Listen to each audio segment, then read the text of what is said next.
What's going on, guys, and welcome back to WWE Network and Chill, where I, Graham G. Matthews, break down all the original content you watch on the WWE Network and on Peacock. And today we're talking the May 18th, 2024 edition of SmackDown LowDown. Megan Morant, Scott Stanford in the studio, recapping what I thought was an enjoyable edition of SmackDown on Friday night. My full audio review available here on the channel of the show, so check that out, cheap plug.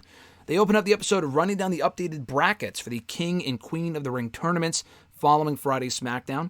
They replay the contract signing between Cody Rhodes and Logan Paul. Really good stuff between those two, I thought, where they made it official that the match at King and Queen of the Ring next weekend will be only for the undisputed WWE Championship and not for both belts. So the United States Championship will not be up for grabs. Thank fucking God. I talk more about that in my SmackDown audio review from earlier, but I also ranted about it last week on SmackDown LowDown and my SmackDown review and WrestleRant radio and shit, because I thought it was stupid. It made no sense.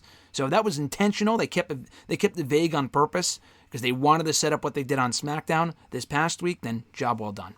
So they preview Cody Rhodes and Logan Paul for the pay-per-view. They also replay DIY's win over Legado del Fantasma on SmackDown. We hear from DIY backstage. Tommaso Ciampa says that they're taking what they want on SmackDown. After playing the long game on Raw, they're taking a different approach on SmackDown, and that's taking what they want. And what they want are those WWE Tag Team titles. Gargano acknowledges his history with Austin Theory and Grayson Waller, the current Tag Team Champions, and mentions that winning the tag titles is the end game, but they will take on any team in the meantime on their road to becoming Tag Team Champions, and it's all about the agenda. We also hear from Chelsea Green and Piper Niven coming out of the commercial break, and Chelsea Green says, of course, she's scheduled to be facing Bayley in a match next week, believing it to be a championship match, and it's not. She says that's her first step. The match is, because it's a title match where she'll become champion, which she won't, she calls herself a future Hall of Famer. Niven has to tell her it's not a title match.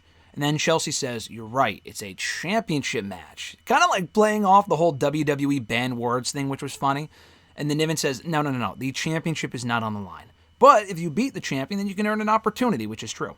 Megan Morant and Scott Stanford call it a massive opportunity for Chelsea Green next week. They replay Bianca Belair and Tiffany Stratton in the quarterfinals of the Queen of the Ring tournament on SmackDown, Bianca winning. Very good match. They also replay Jade Cargill getting DQ'd against Nia Jax. Nia Jax advances. We hear from Nia Jax after that backstage with Kathy Kelly, where Nia says that her win over Jade Cargill was impressive and you'll never forget your first, with that being Jade Cargill's first loss on TV in WWE, which I thought was funny. And she says that Kathy Kelly should be calling her Queen Nia as of now, because she's going to be beating Bianca next week and winning the finals of the King and Queen of the Ring pay-per-view, the finals there. They replay Tama Tonga beating LA Knight in the quarterfinals of the King of the Ring tournament on SmackDown, and Randy Orton beating Carmelo Hayes in the main event in the quarterfinals of the King of the Ring tournament. They preview Orton versus Tonga for next week's SmackDown in the semifinals. The quarterfinals of this week, the semifinals on SmackDown next Friday. Scott Stanford questions if Orton can overcome the bloodline. And they also announced, unless it was announced during SmackDown and I missed it, I'm pretty sure this was the first I've heard of it. Again, unless they did a segment to set it up, I just thought this was weird. So they announced the match not for next week's SmackDown, but SmackDown in 2 weeks. Why, I don't know, but it's going to be the Street Profits versus Tama Tonga and Solo Sikoa. So I thought it might be, or I'm sorry, not Tama Tonga, it's Tangaloa and Solo Sikoa. Tama Tonga's in the finals next week, so why not just do the match next week? And if in that case, if it's in 2 weeks, then why not just do Gorillas of Destiny? I thought that was just weird.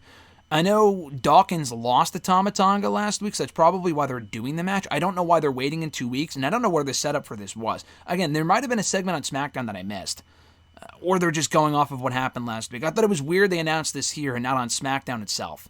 But I know it's happening in 2 weeks unless they change it, because that's what they said here. So I thought that was interesting. So I guess some news breaking here on the show. Pretty standard edition otherwise of the SmackDown Lowdown for this week.